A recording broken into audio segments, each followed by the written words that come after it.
Pessoal, Cultura Cast é uma mesa, um ambiente onde nós vamos trazer empresários, CEOs, executivos de alta gestão para discutir casos de superação de liderança, conceito de accountability e principalmente cultura corporativa. Nos acompanhe. E hoje a gente tem como convidado o Rodrigo Testa. Rodrigo tá à frente do Grupo Haskell, CEO do Grupo Haskell, e é um prazer ter você aqui. Rodrigo, muito obrigado por aceitar o nosso convite. Prazer é todo meu, João. Obrigado pelo convite. É uma honra estar aqui fazendo parte do podcast de vocês, não só como cliente, mas como parceiro. Muito obrigado. O Grupo Haskell, para quem está fora de São Paulo, é um grupo muito tradicional de restaurantes, com várias marcas e negócios diferentes. Eu vou falar só alguns números, só para a gente contextualizar. É um grupo que hoje tem cerca de 19 operações, ou casas, ou restaurantes, com marcas diferentes e públicos diferentes, e cerca de 1.500 funcionários. Rodrigo, a primeira pergunta como é que você chegou a essa posição de hoje? Porque, pelo que eu saiba, você não começou como aquelas histórias de comecei como lavador de prato, virei garçom, virei gerente, diretor, né? Também você não começou direto pela família, como um sucessor. Como é que foi essa entrada num grupo que é da tua família, mas você não estava no negócio antes? Temos tempo no podcast, João? A história é Temos. longa. Não, mas vamos lá. Eu, na verdade, voltando um pouquinho no tempo, Uhum. eu me formei em engenharia mecânica. Olha, Então, já é uma formação bem diferente daquilo que eu desempenho hoje como profissão, né? Como gestor e sócio de restaurante. Mas isso foi algo natural para mim, porque meu pai já era engenheiro de uhum, formação, trabalhava na uhum. área comercial de uma empresa grande, mas se formou em engenharia. E eu sempre tive facilidade com raciocínio lógico, sempre tive curiosidade de entender como é que as coisas funcionavam. Então, para mim, a engenharia foi um caminho natural de formação. E logo que eu entrei na engenharia, eu tive curiosidade de conhecer como funcionava o mundo real. Então, tinha aulas teóricas enormes, cheias de cálculos, mas eu queria entender como é que as coisas funcionavam na realidade. Então, eu comecei a trabalhar no terceiro ano de engenharia, passei a faculdade para a noite e comecei a trabalhar durante o dia Fazendo o em quê? engenharia. É engenharia. Trabalhava numa empresa que se chama MWM, uma empresa que fabrica motores a diesel Sim. para geradores, caminhões. Estacionários e motores Exato. de transporte. E numa área de auditoria de performance. Então, meu trabalho era extremamente técnico. Eu estava lá nas câmaras de performance dos motores, montando o motor, avaliando a performance. Então, eu estava realmente desempenhando aquilo que eu estava estudando. Mas eu tinha uma sede, uma inquietação de conhecer áreas novas e coisas novas. Assim, eu gostava daquilo, mas eu não me enxergava fazendo aquilo por tantos anos. E eu via que as pessoas que estavam na empresa lá estavam há muitos anos fazendo aquilo e gostavam daquela rotina, né? Tinham prazer. E eu tinha uma inquietação de conhecer coisas novas. Então, para mim, também foi natural mudar de setor. Então, depois de completar um ano na empresa, eu fui para um banco de investimento na área comercial. Então, pivotei completamente a área e eu fui para um banco de investimento francês, o BNP Paribas, trabalhar com a área de Key Account, Corporate Key Account. Então, Ok. eu passei de... Ainda na faculdade. Ainda na faculdade. Então, eu passei de desmontar motor na oficina para sentar com Embraer, Petrobras e Odebrecht, por aí vai, para negociar contratos de financiamento, avaliar a performance das empresas. Então, foi um trabalho bem diferente, mas que me despertou muita curiosidade de conhecer mais sobre o mundo de negócios, né? E eu percebi também, ao mesmo tempo, que a minha formação em engenharia me possibilitava ter um raciocínio lógico estruturado que me ajudaria muito nesse mundo de estratégia, de negócios. E eu me interessei muito por esse mercado. Uhum. Mas, ao mesmo tempo, eu tive uma vontade de conhecer o outro lado, de estar numa empresa, né? Então, eu estava olhando pelo lado do banco, avaliando a performance das empresas, o que elas estavam construindo, e eu tive muita vontade de estar numa dessas empresas e construir um projeto como eu via elas construírem.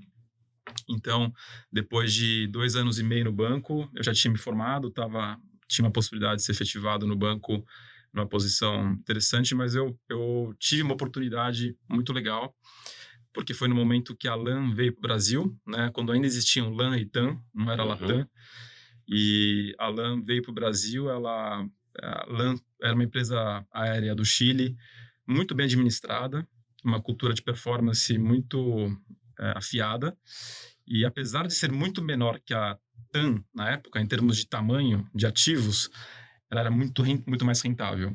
A TAM, por outro lado, era uma empresa muito grande, muito relevante, né, no mercado brasileiro, uma marca que tinha muita história, mas ela cresceu muito e tinha um problema de resultados, né? Certo. Então, a LAN veio e enxergou uma grande oportunidade de adquirir essa empresa e aplicar o framework dela na TAM e fazer uma grande empresa latino-americana aérea Uhum. com a cultura deles.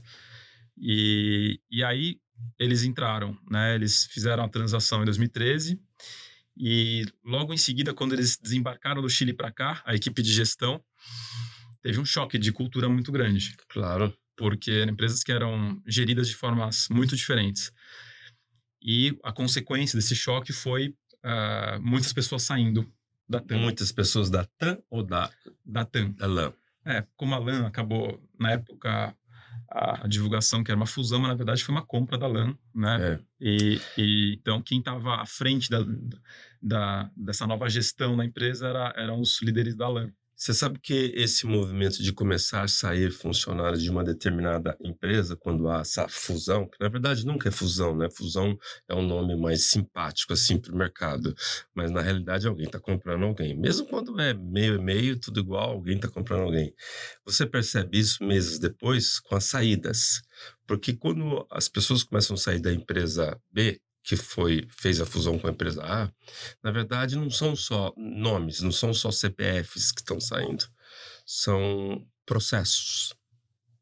São indivíduos que tinham conhecimento de um determinado processo e que foram saindo, e esse processo foi substituído por alguém que tinha um conhecimento de um processo um pouco mais estruturado ou eficiente do ponto de vista do CEO, do controlador, e é aí que dá a incorporação de uma cultura para outra, que não necessariamente é da compradora para a comprada, mas às vezes é o inverso, da comprada para a compradora, um fenômeno chamado de reverse takeover.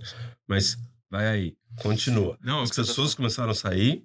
falando faz muito sentido, porque eu tenho origem, meu pai é argentino, Uhum. a origem da minha família, Angel. Angel, Isso. Ángel. Angel. E eu passei boa parte da infância indo muito para a Argentina para visitar meus avós, meu avô que morava lá, na verdade. Meu avô era italiano, chamava meu avô de nono, né? Ele imigrou da Itália para a Argentina. Meu pai nasceu na Argentina e ele veio com 20 anos para o Brasil. Então eu passei boa parte da infância visitando meu avô na Argentina. Então eu tinha cultura argentina muito enraizada, né? Então eu me senti em casa lá. Quando os chilenos vieram trazendo essa cultura que não é exatamente igual à da Argentina, mas tem muitos pontos similares, mas é muito diferente da brasileira, É muito diferente. teve um grande choque. Então, o que aconteceu foi, como eu falei, muita gente saiu da antiga TAM, e aí eles precisavam constituir, eles notaram que eles precisariam constituir um novo time que tivesse a cultura que eles gostariam de ter na empresa. Só que eles precisariam de gente que conhecesse o mercado Brasil, porque os chilenos vieram para cá, eles não conheciam o Brasil, não conheciam quais eram as características das cidades, as dinâmicas. Então, eles quiseram construir um time que em pouco tempo fosse treinado e eles fossem formar líderes que pudessem fazer a gestão da empresa com a cultura que eles desejavam.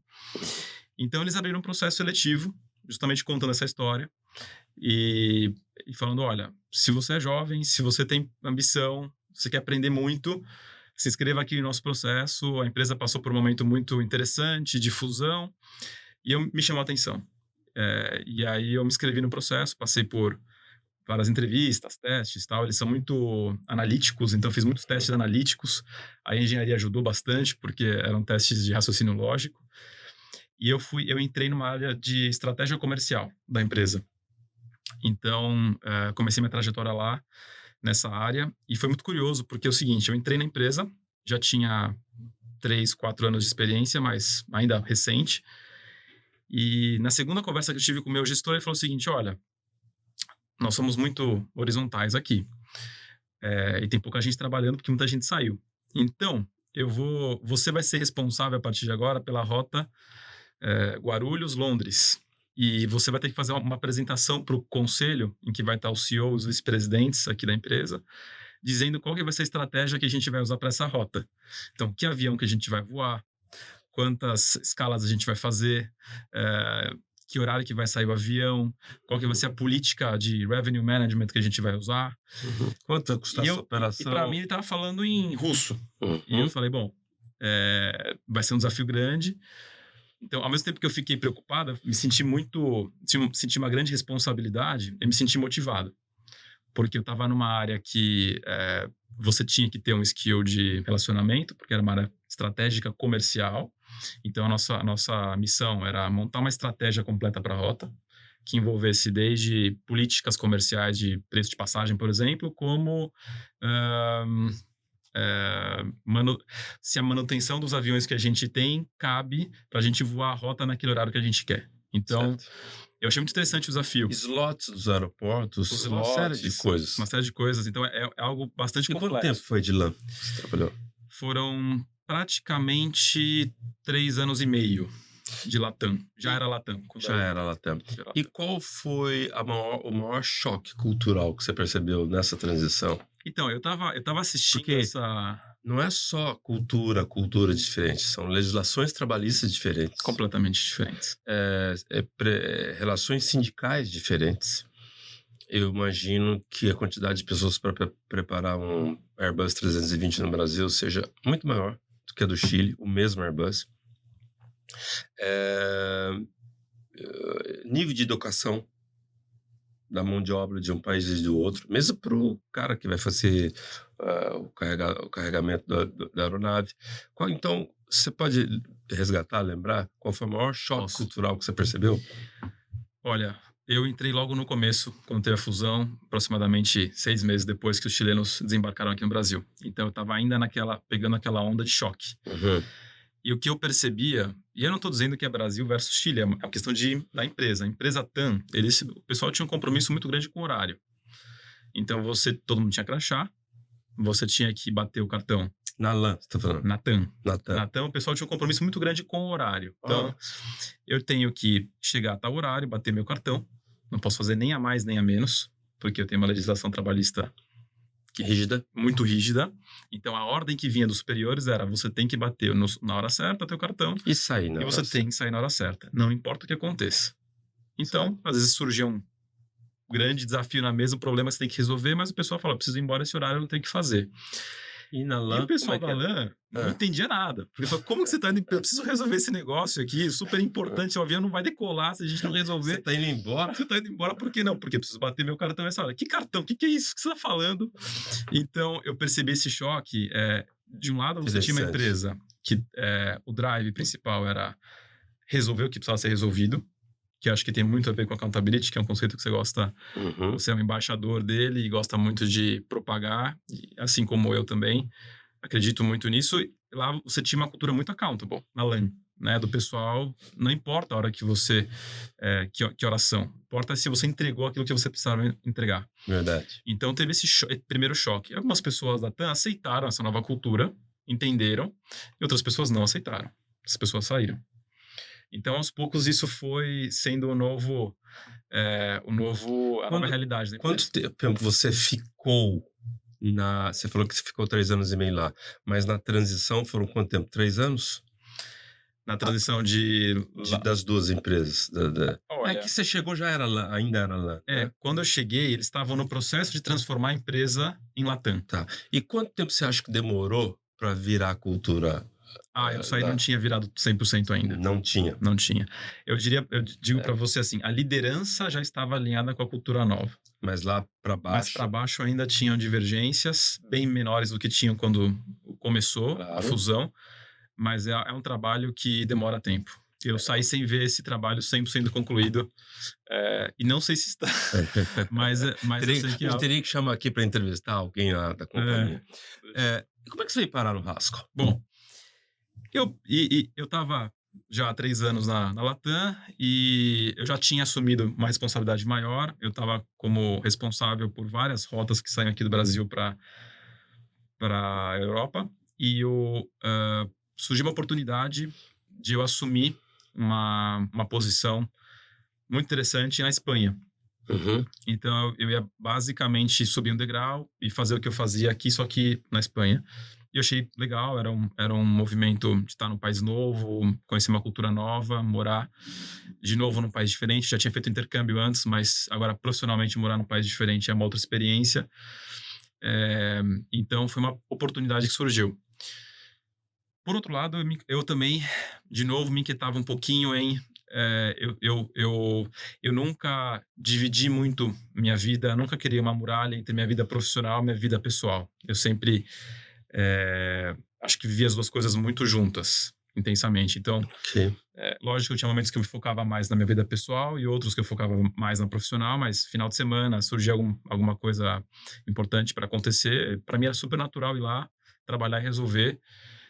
Então, eu sempre vivia assim, mesmo como executivo na Latam. Mas me incomodava um pouco que eu estava lá me dedicando de corpo e alma e eu sentia falta de ter algo que fosse mais meu para tocar. Mas isso era uma pulguinha que estava lá, ainda não estava grande. E o convite veio de quem? E aí um dia eu recebi uma ligação do Roberto Bielavski, que é o fundador do grupo. Na verdade, uma correção, a ligação veio do meu pai, Ângel, que era o CEO naquele momento e sócio do Roberto. Meu pai foi um executivo de mais de 20 anos de Coca-Cola. FEMSA, que antigamente era SPAL e Pananco, mas agora é a FEMSA. Ele foi o diretor comercial Brasil e o Roberto era cliente dele, né? Contando a história rapidamente. Eles já tinham uma relação longa juntos. O Roberto já era cliente há muito tempo e eles estavam muito bem, meu pai e o Roberto. Eu acho que vale a pena fazer esse recorte e explicar que o Grupo Rasco é controlado principalmente por duas famílias, né? A família Testa, que é do Rodrigo, que são minoritários, e o majoritário é a família Bielavski, que também tem filhos, ele também tem sucessores, e que poderiam também, naturalmente, subir para a posição de gestão do grupo. Mas não foi o que aconteceu. Isso. E aí, explicando um pouquinho disso, então, o meu pai, quando ele sai da Coca, em 2000, estava justamente no momento do grupo, na época era Viena Haskell, a marca Viena ainda era do grupo. Viena. O Viena foi criado pelo Roberto nos anos 70. Mas em 2000, quando meu pai saiu da Coca, existia Viena e Haskell já. Haskell nasceu em 94. O Roberto estava no momento de crescimento da empresa e ele precisava de alguém para estruturar a empresa, profissionalizar ela ainda mais. Ela já era uma empresa, tinha avançado em alguns níveis de profissionalização, mas ainda precisava avançar. E quando meu pai saiu, o Roberto enxergou uma potencial parceria interessante entre os dois e convidou meu pai para ser o CEO do grupo. E deu tão certa parceria que um ano depois o Roberto ofereceu uma participação societária relevante para meu pai.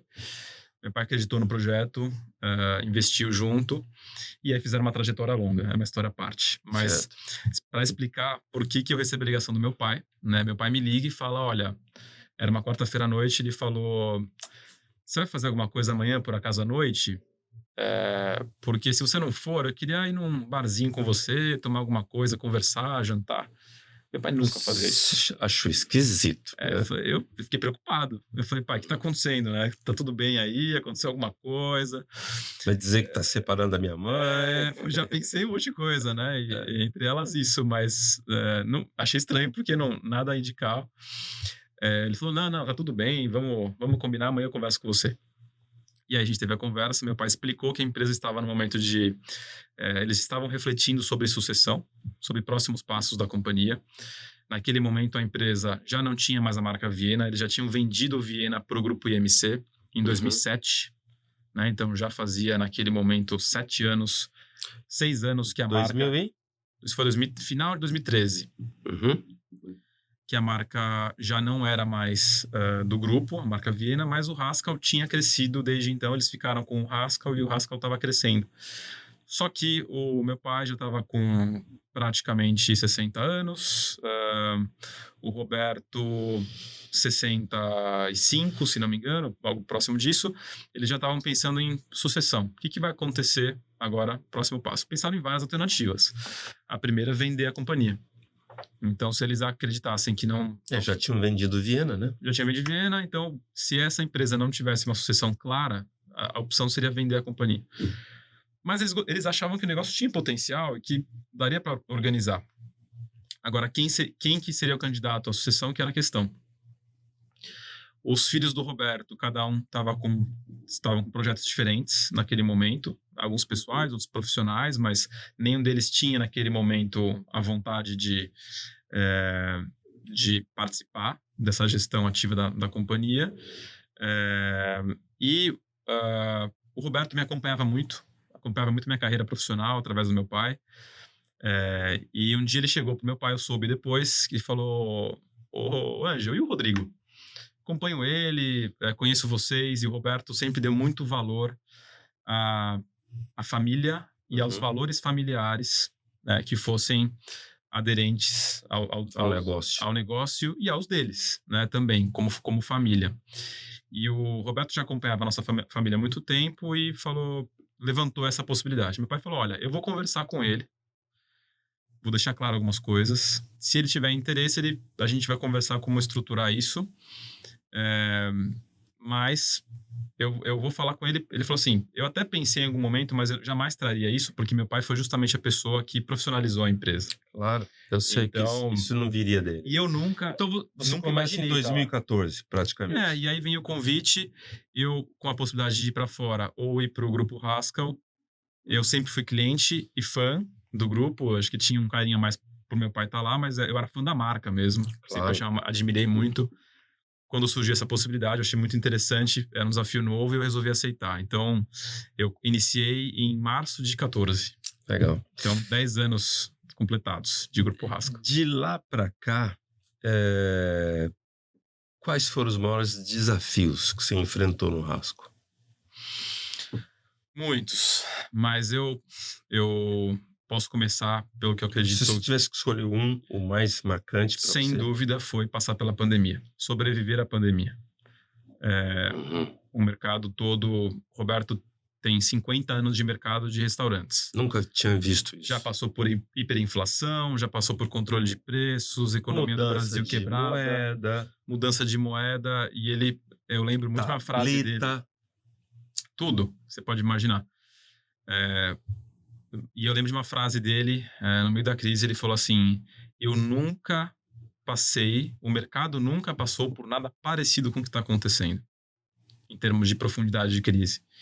Então, para você ter uma ideia, em um dia a gente estava operando com todos os restaurantes, normalmente, e de um dia para o outro vem uma ordem do Estado de fechar as portas. Ninguém mais pode operar presencial.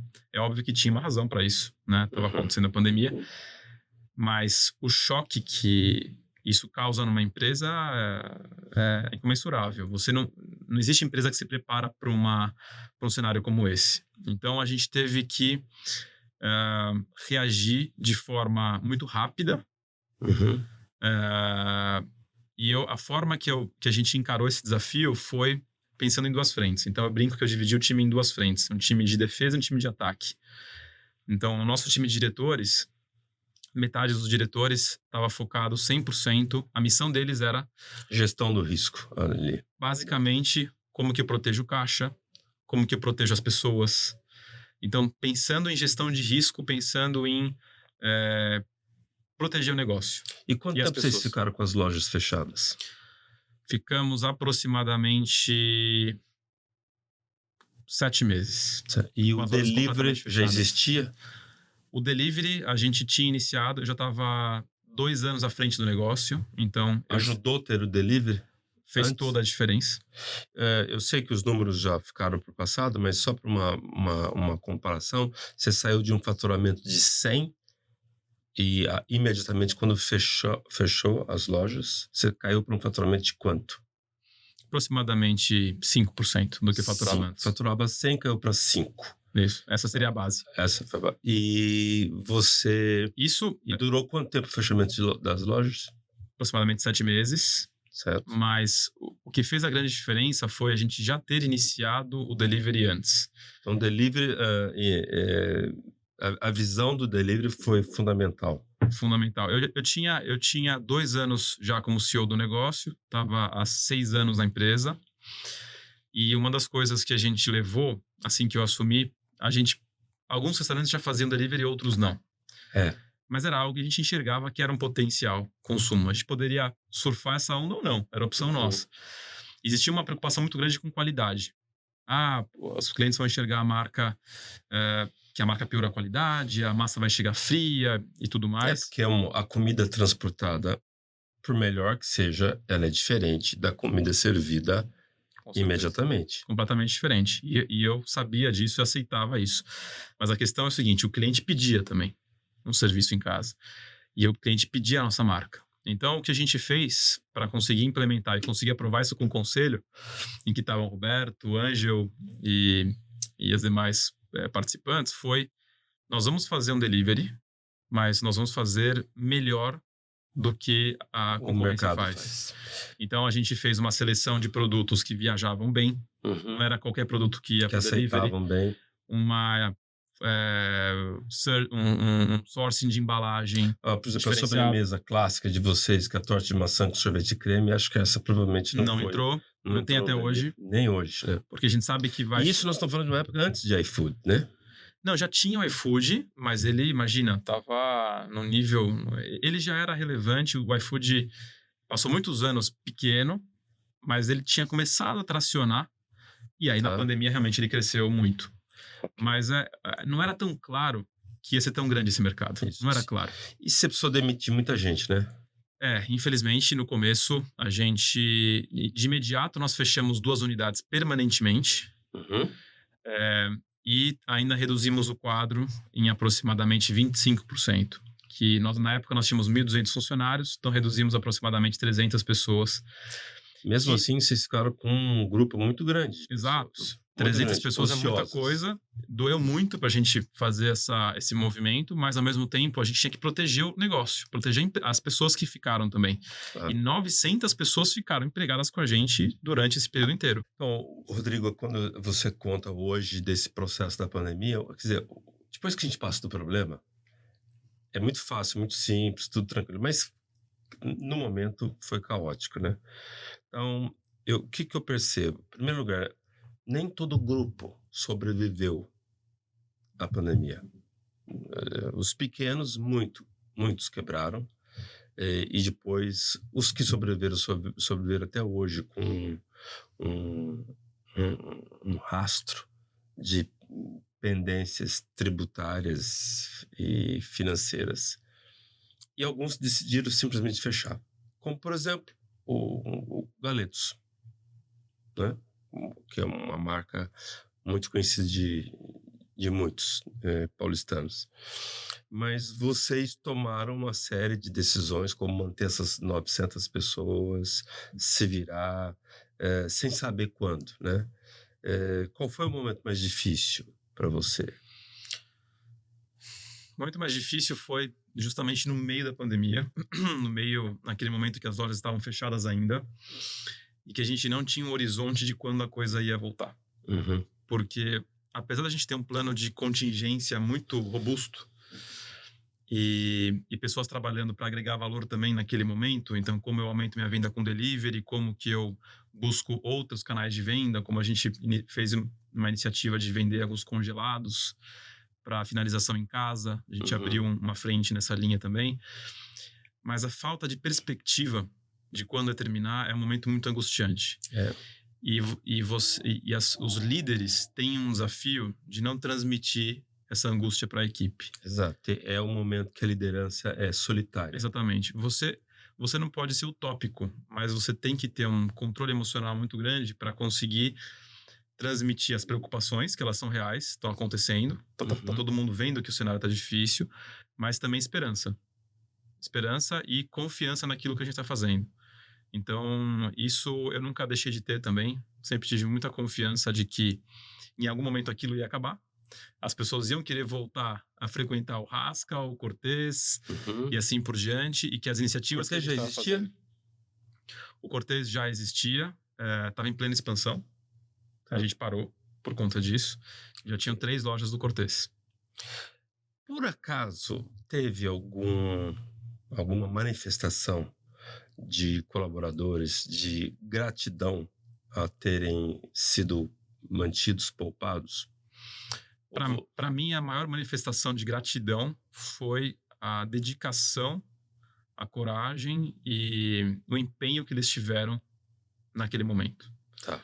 Então, as pessoas indo trabalhar nas lojas, o transporte público estava super restrito, existiam vários medos, mas o pessoal ia trabalhar com muita vontade, dedicação. Quem estava em casa por uma questão médica, por uma questão preventiva, falava que queria de qualquer forma ir participar, que estava angustiado em casa. Então, eu fiquei muito orgulhoso, muito feliz com a manifestação de união que a gente teve. Para mim, isso é a maior forma de gratidão que a equipe pode Posso traduzir para engajamento? Com certeza. Engajamento. Com certeza. Muito bom. Rodrigo, em relação às conquistas, tem alguma conquista? Eu sei que nessa trajetória toda a gente até já chegou a fazer esse exercício alguma vez, de listar suas conquistas, e eram várias.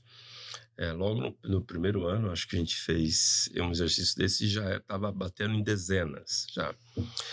Mas tem alguma ou outra que você gostaria de dar destaque? Acho que 2 que vale a pena destacar aqui. Primeiro, eu acho que a forma que a gente se recuperou pós-pandemia é uma grande conquista. A empresa praticamente dobrou o tamanho pós-pandemia, e por conta de 3 aspectos, basicamente. Os clientes realmente querendo voltar para as marcas que eles confiam, que fizeram um bom trabalho, ainda que num cenário difícil da pandemia. Então, a volta dos clientes fiéis. Terceiro, segundo, as iniciativas que a gente fez novas, que nos agregaram valor. O delivery passou a representar hoje 10% do nosso negócio é delivery, e era menos de 2% antes da pandemia. E da margem?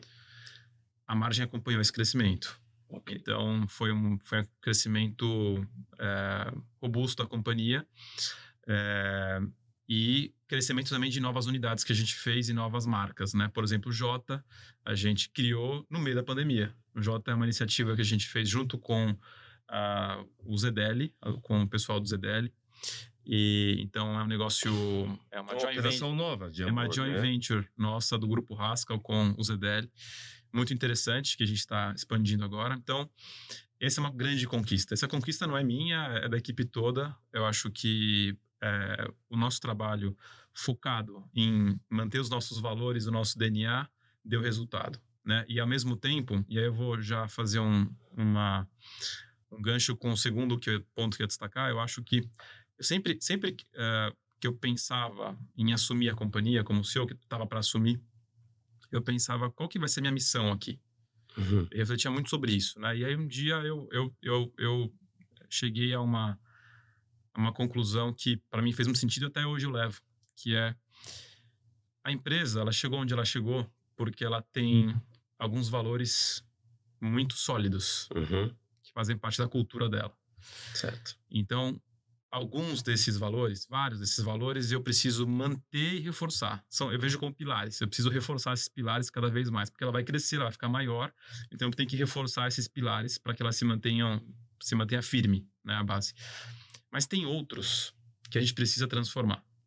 Porque o mundo muda muito rápido. Muda a sociedade, muda o nível de exigência. Exatamente. Muda concorrência, a própria relação empregado-empregador. Completamente. A gente viu isso mudar muito na pandemia também. Isso. Né? A gente viu a concorrência se qualificar muito mais, aumentar muito mais do que era há 20, 30 anos atrás. Então, ao mesmo tempo que eu precisava manter alguns pilares, eu precisava reinventar outros, atualizar outros. Então, isso não é fácil você fazer quando você tem uma empresa de tantos anos, já uma empresa de 50 anos praticamente, com valores muito sólidos. Então, essa provocação, essa transformação, eu acho que a gente tem conseguido fazer. Então, essa é uma outra conquista que eu me orgulho muito de ter feito junto com o nosso time.